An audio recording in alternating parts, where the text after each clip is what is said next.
Hi,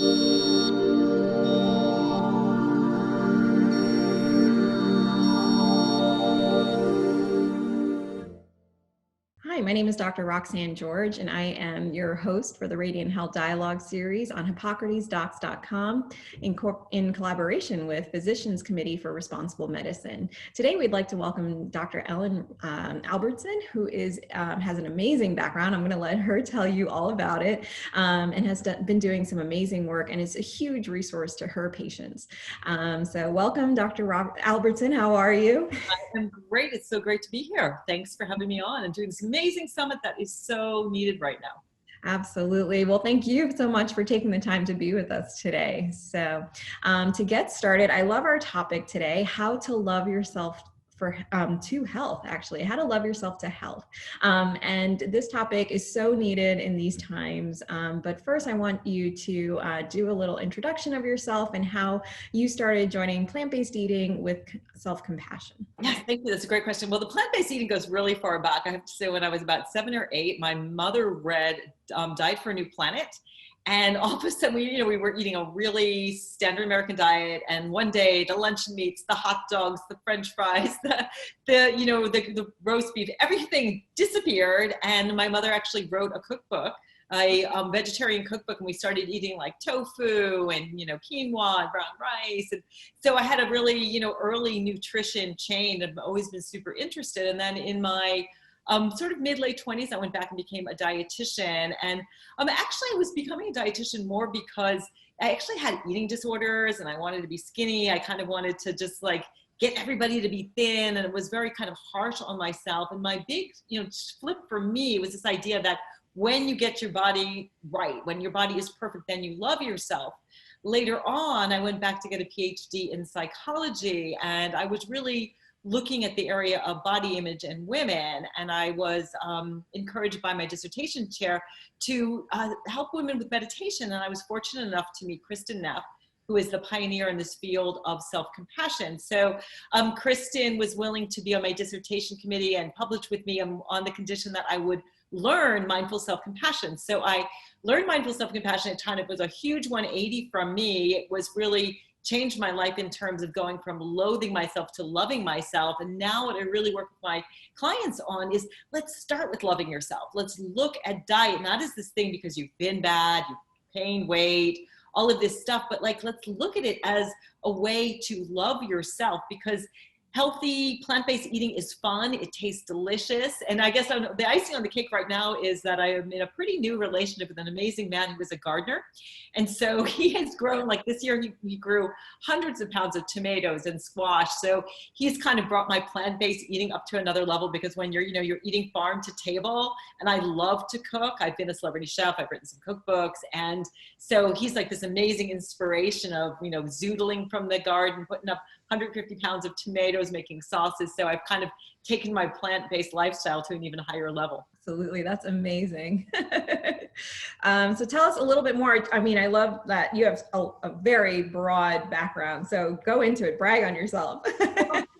Well, I've been a dietitian since 93. So I've been a dietitian for, I guess we're going on 27 years. And a lot's changed. When I started as a dietitian was really, eat more, weigh less, was really low fat, plant-based. Eating orange was really big back then. So I think plant-based has followed us. Seen a lot of changes in terms of now we're looking more at like healthy fats, getting away from quite so many carbs, looking more at the healthy carbs. So I've been a dietitian for a long time, but the thing that I didn't get when my dietitian training is, I got all the how do you eat, but how to get people to actually change their lifestyle was kind of this big aha. So I went back to become a personal fitness trainer. I decided I've always been a jock, so I love exercise. And so I was a personal fitness trainer. And during that period of time, I also became a health and wellness coach with Well Coaches.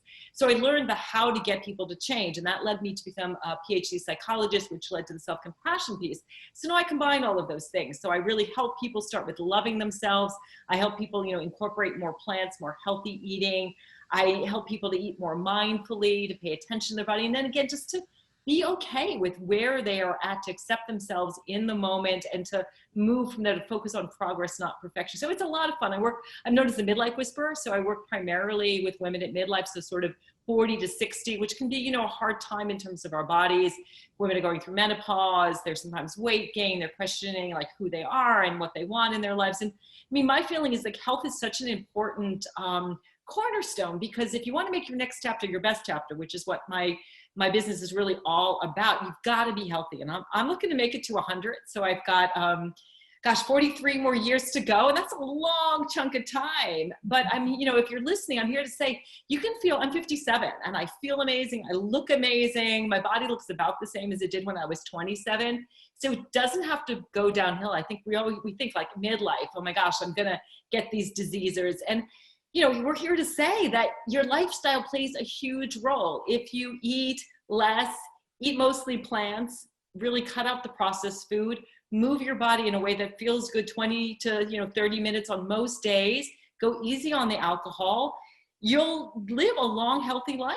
Yeah, I love that. And I love your enthusiasm and your journey to this, you know, type of lifestyle, but also how you're incorporating, you know, like the compassion with the lifestyle. You know, the journey you took to get here, I think is just, you know, amazing. And I wish, you know, more of us were able to have that kind of exposure. That's just amazing. So I want to specifically get into your work with your patients and how you've been able to kind of get them to change their habits and to, you know, getting, okay, I know I have to do this, check, but yeah, I'm doing this because I have to. And it's, you know, what is healthy? How do you work with your patients on changing that mindset, incorporating that self-compassion, and why is self-compassion so important? Yeah, and I guess we should first talk a little bit about what self-compassion is too. And I mean, self-compassion is really the how of self-love. So when you hear a lot like love yourself, like how the heck are you supposed to love yourself?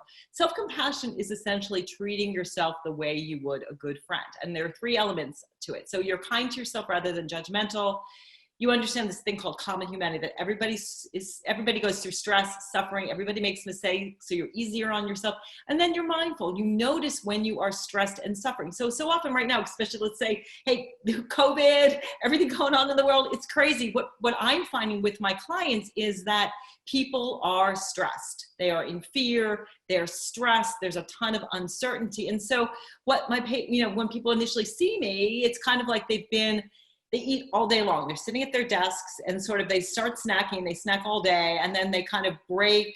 Work in life balance sort of is broken up with a glass or 2 of wine, and then they're snacking more in the evening after they have a meal, and they're sort of eating all day. And so what we start to do is really look at that. We start to look at, okay, how are you feeling emotionally? What could you do instead of food? So we have these 3 effect systems. So we've got this fear-based cortisol system, which we're feeling that. And when we feel fear, uncertainty, stress, tension, frustration, all of that negative, difficult emotions, we often go to food or we often go to alcohol. And what food and alcohol do is they raise your dopamine levels. So dopamine is the chemical of reward. It's that, sex, drugs, rock and roll, food, alcohol, gambling.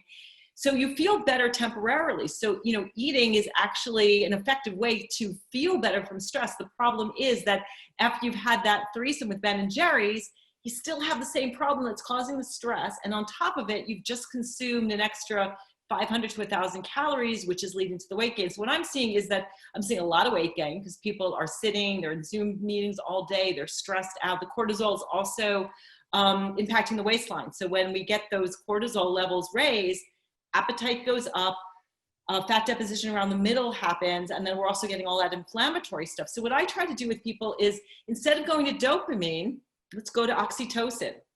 So oxytocin is this beautiful chemical of mammalian care and connection. It's what happens when we nurse, we get this oxytocin. When we hug somebody, when we even hug ourselves, so we can generate this through self-touch, through turning to ourselves. I know you have a dog, when we look at our dogs, we generate oxytocin. So getting people to, first of all, get in touch with their emotions. So what I like people to think about is, think about the acronym HALT, which stands for hungry, angry, lonely, or tired.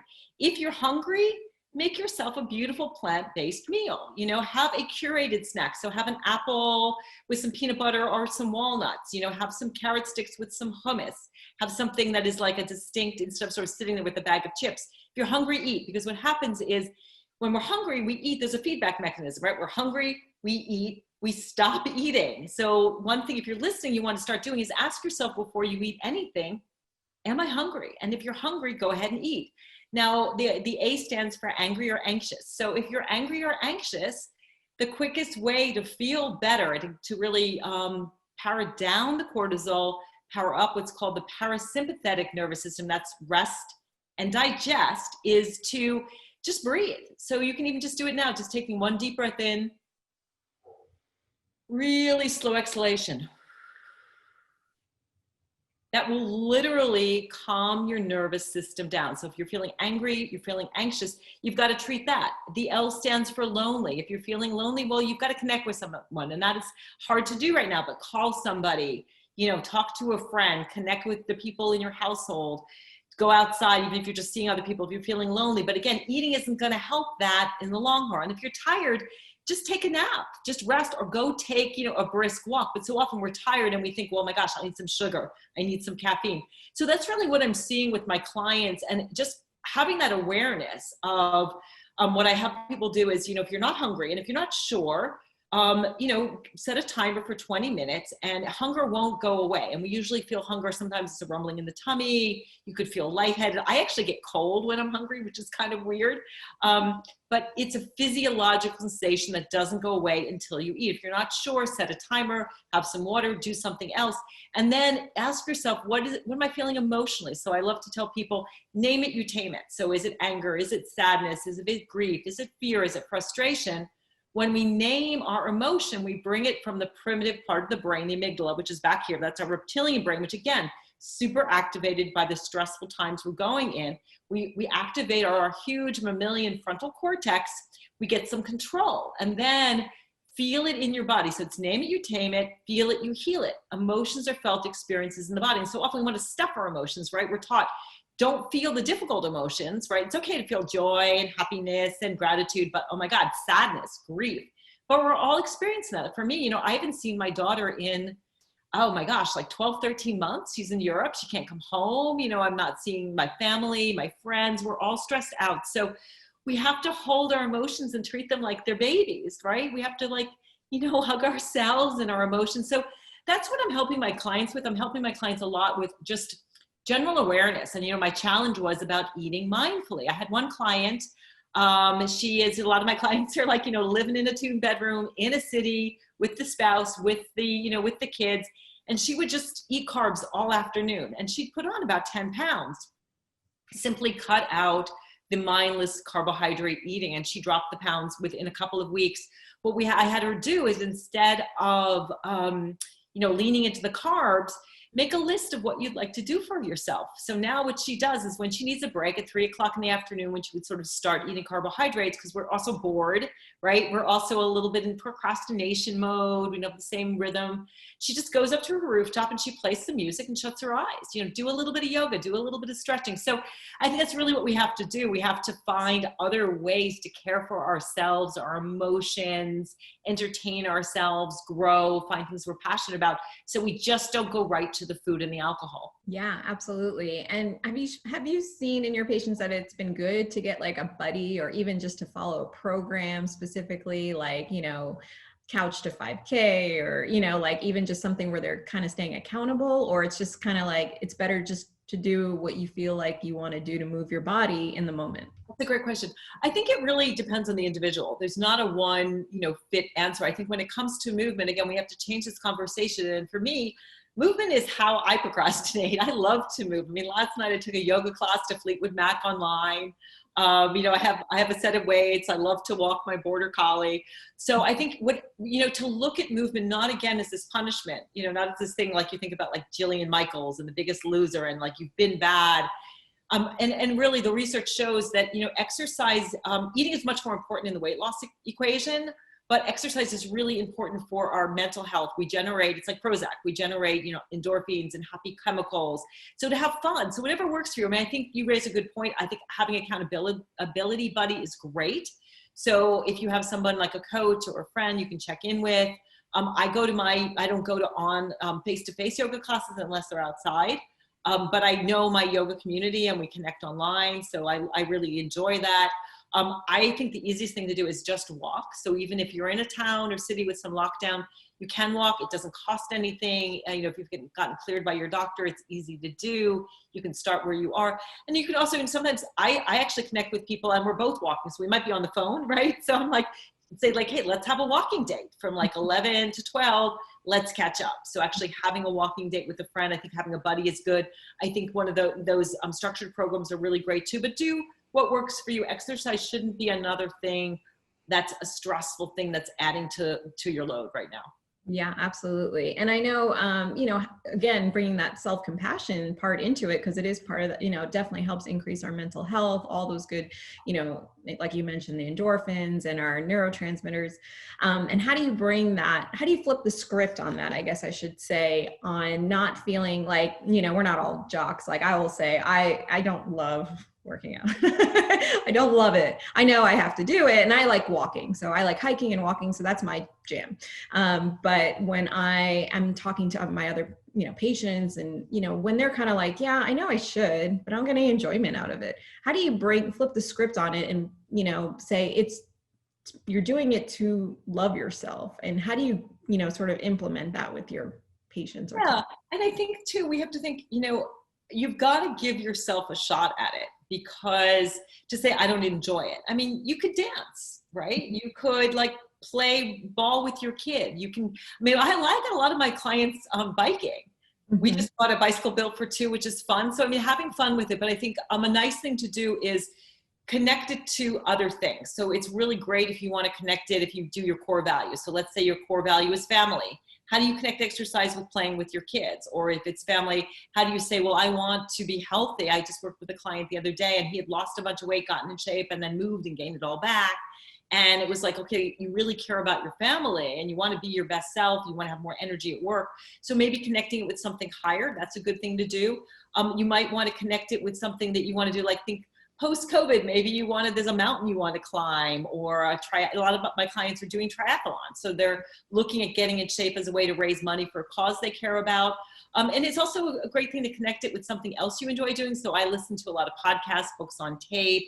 A lot of people, using get an exercycle and put it in front of the television, or even you can, there are exercycles that you can put, or treadmills that you can do that while you're working. Treadmills that move really slow, but by the end of the day, you've walked, 2 or 3 miles. I think it's really good to have metrics. So I love counting steps. I'm not a big fan of getting on the scale, because the scale doesn't always reflect the effort that you're making. But, challenge yourself, or give yourself a reward. So when I walk 10,000 steps for, 20 days out of the month, then I will get myself a new outfit, or I'll, take myself out to dinner, or, I'll do something nice for myself. So maybe finding a larger meaning. But I think, if you're a person who says, I don't like exercise, it's hard when you're out of shape. But once you get out of shape, it really is an enjoyable way to spend your time.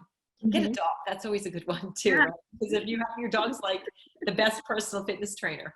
Yeah, absolutely. Forces you to go outside, even if it's raining. So, in talking about, weight loss, or, we know food is, 80%. I always tell my patients food is like 80%, exercise is 20%. Food is, definitely can't outrun a bad diet, right? But when talking about body image and, with, this focus on breast cancer, there's so much attention on so many factors, food and, your stressors in your life, but also obesity. And how can we help our patients and our viewers here, understand that there needs to be self-compassion and love before we can, and not to focus on their body image. I know there was, as you mentioned, there's a little bit of experience that you have with this as well. So. Yeah, that's a great question. And I think to start by saying that body image is up here. So, there's supermodels who think they're not attractive. Absolutely, yeah. So, body image is up here. And what my research really showed is that self-compassion improves body image. So what I did is recruited 500 women, half got mindful self-compassion podcasts, half were controls. And the women who listened to mindful self-compassion podcasts, so basically meditations, just for 3 weeks, about an hour a week, they had a decrease in body shame, decrease in body dissatisfaction, decrease in self-worth based on appearance, and increase in body appreciation. So one thing that happens, and I know for myself, because I had a horrible body image, even when I was a personal fitness trainer and I was working out 4 to 6 hours a day and I was super cut up, I would just look at the flaws, and I would, my clients would do the same thing, this whole idea of when I get to a certain place, then I'll love my body. So the self-compassion can be super powerful. And the beautiful thing about self-compassion is that anybody can learn it. It's a muscle that we can improve. So you can do it both in terms of informal practices, like just you're treating yourself the way that you would a good friend, thinking about having a mindful meal or going for a walk or taking a nap or, reading a book, taking a bath, these self-care practices or formal meditative practices. So self-compassion is one way. I have a lot of my clients doing mirror work, looking in the mirror and saying, I love you. You're awesome.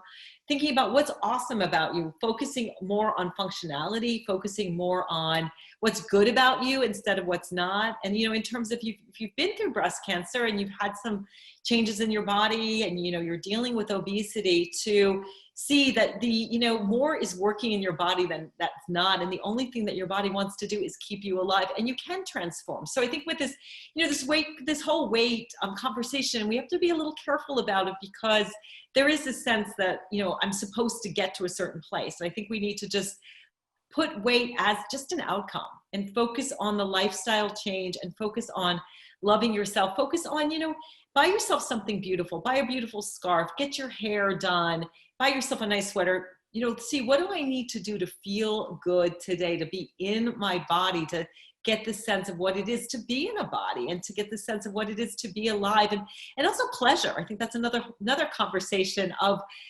pleasure is how we thank the universe for being alive, like enjoying beautiful produce, beautiful food, enjoying wonderful smells, a beautiful night of rest, a nice bubble bath, a massage. So giving your body pleasure and just getting away from this beating your body up. It's hard though. I think part of it is, as women, we've been taught that the most important thing about us are our looks. And when we're not white, thin, and young, then we're like, oh my God, there's something wrong with me.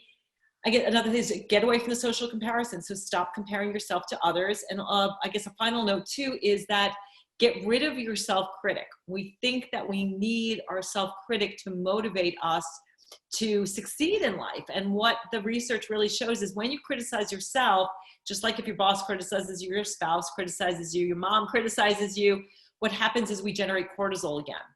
And that undermines our motivation. So really to just, put your hand on your heart and just go like, I love you and I care about you. I love you exactly as you are. And let's see if we can change it. It's connecting with yourself, because the most important relationship you have is with your relationship with yourself. Mm-hmm. Oh yeah. It's like some people are, including myself. I mean, at some points I have to catch myself and kind of bring myself out of my sort of, previous way of thinking, because, being a physician and, I used to live in New York and used to, it's always just demand. And I'm like, you can't, some women, including myself, sometimes I hold on to that, busybody, like, I don't know who I am if I can get 10,000 things done in one day, and then I feel accomplished, but I got to run around with my head cut off, right, to accomplish all that. But it's like, almost like we wouldn't know who we were if we didn't have that, checklist and that chatter in our head. So how do you separate your self-identity from, that way you should be treating yourself, right? Because some people would have like an identity crisis almost, right? Yeah, that's such a great question. And I think the first thing is just slow down and be present. Mm-hmm. It's really, if you want, and deciding, do I want to change? I mean, I used to be a wicked workaholic. And so I used to, lean into work. There were problems in my life, and I would lean into the workaholism. And if something great happened at work, then I would feel good about myself. And now I really try to be much more present and enjoy every moment of my life, to really slow down, breathe, be present. I think another great thing to do too is, getting back to that exercise and self-care, conversation, is schedule things in. It's so easy. We fill our life with things that are urgent but not important. And a huge, time suck is all the time we spend in front of our screens, in front of our phone, and realizing, what truly matters and what's truly important. I mean, I think one sort of silver lining of COVID is that we've gotten rid of some of that busy stuff. We don't go to the store as much. We're not worrying about like our appearance and shopping, and we have time. So we have to be really mindful of how we spend our time. And I think it's helpful to, think about when you're at the end of your life and you look back on this moment, what do you want your life to have stood for? And sort of getting more into the simplifying minimalist place where we're focusing on what really matters. Our health really matters. Our kids really matter. Yes, our work really matters, but what aspect of your work, what's the contribution that you want to have in the world? And also, our fun and our pleasure and enjoying life really matter. So maybe, cutting away all of that dross, all of those things that keep you from loving yourself, enjoying your life. But I think you're right. We have so many voices in our head about who we're supposed to be. And I think it's just getting quiet, slowing down, and prioritizing the top 2 or 3 things that really matter most to you and figuring out your core values. Yeah, absolutely. And I think people really do, like you said, they really have to schedule it almost, because if that's kind of the personality you are, you may need to actually okay, every day between, 1 and 2, I'm going to write down, what I'm going to do for myself. Because, it's almost separating yourself a little bit from society and what, everyone around us is sort of doing and telling us we should be doing and all of that. So it is literally taking a step back. It feels that way for me anyway. And we're taught to consume, right? That's what we're taught. We're, again, getting back to that conversation about the dopamine. We're taught that if you feel bad, and that's another piece is listening to your intuition and how you're feeling. We're taught that if you feel bad, you should buy something or eat something or do something, right? Instead of saying, okay, what do I really need right now to heal? Mm-hmm. Maybe what I need right now is just to sit and do nothing, or listen to music, or go for a walk in nature, or pet my dog, or read a good book. Mm-hmm. And I don't know how many times I talk to them, they go, I just want to read a novel. Like, I can't remember the last time I, enjoyed a good novel, thinking about those things that we really enjoy. And I think a piece of it too is giving ourselves permission. We think we have to do all these things, and we also don't want to ask for help. And when we are kind to ourselves, we often feel guilty. We put everybody and everything else first, the house, our spouse, the kids, our job, the dog, and then there's no energy left for us. And you really have to, it's like when you ride an airplane, they tell you to put your own oxygen mask on first. Mm-hmm. And if you don't put your oxygen mask on, then you can't help other people. And also, if you're listening, wherever you're at in the breast cancer, if you're looking to prevent it, if you've had it, if you're in recovery, that piece of self-care is so important at every step of the journey to really love and care for yourself and your body. With your patients or clients, have you had any, kind of first-hand experiences that you could share with us? I would say with clients with breast cancer. If you have, yeah, I've had a lot. And I think what happens often, and I think this is something that needs to get addressed, is when women get the diagnosis, they get in this vortex of everything that, they're in the system that sucks them right through everything they have to do. And hopefully they get through and they're in remission and they get you're good, you're fine. But then what happens is there's nothing on the other side. And so they've got all of this tension, focused so much on all that's important is surviving and fighting breast cancer. And I think that what I see is fortunately, I've gotten some referrals from people at the tail end, and they have let their body go. I mean, often they, have to go into medical menopause. So that often causes a lot of imbalance and shifts. There's often a lot of weight gain because they're not focusing on, always exercising, eating right. Because a lot of people are saying, their family is just all that matters is living. Don't worry about what you eat. People are bringing them food. They're not focusing. So often they're done with the breast cancer. They've gotten the green light, but they've also now they've gained 40 or 50 pounds. And then also they've created, they've been at war with their bodies a little bit. And so my job really is to work on this mindful intuitive eating. So especially the intuitive eating part of saying, yeah, it's okay to have a cupcake, but let's have the best cupcake and eat it really mindfully. Because what they're often doing is they're going in the fridge, they have difficult emotions, they're eating large portions and getting mindless and getting lost, in in the experience. So what I'm really trying to do with women is, teach them the self-compassion piece. How do we love ourselves? It's the self-compassion piece, helping them to connect with themselves and have a positive relationship with themselves, and then helping them with eating much more of a intuitive, mindful eating, but a little bit of the dietitian hat of like, yes, let's go more plant-based, because we know that plant-based is the way to go in terms of not just, reducing your risk of cancer, but reducing your risk of, heart disease, high cholesterol, high blood pressure, and diabetes. So helping them and doing it and looking at it in a fun way. We can have zoodles, we can have pesto, we can do so much fun stuff. So just helping them to really connect with and celebrate their body and love themselves to a new place. But it definitely is challenging. Yeah. It because change is hard, right? When we're so set in sort of our neural loop, I always call it this like concrete, neural loop. We've walked this path all along, and now to kind of forge into that forest right next door is always a little bit harder, right? So what's been your biggest, as far as habit change and, getting people to kind of break that, what is it, is it accountability, or is it, what is that one little kind of, I don't want to say trick, but what's that one thing that, people can think about to change that habit? Yeah. Well, again, the first piece is just love yourself and eat plants. It's that simple. If we just, and taking baby steps. I love that book, Atomic Habits. So if you, if you want something really simple, just stick an apple in your purse with a handful of walnuts or almonds, whatever you want. And instead of getting to this place where, what the diet industry, dieting teaches us to deny our hunger, to like, don't eat. And by 6 o'clock, we just want to eat our dog, right? We're so hungry.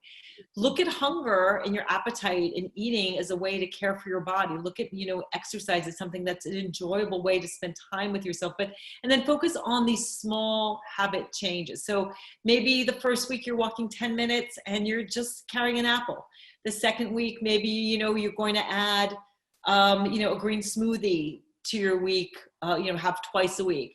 Maybe the third week you're going to have have a veggie burger for lunch instead of the usual hamburger that you have.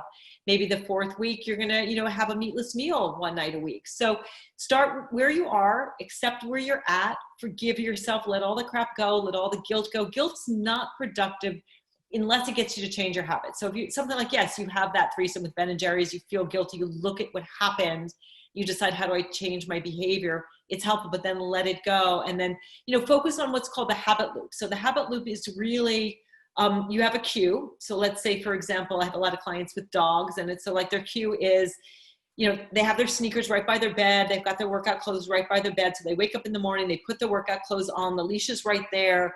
They greet their dog and they go.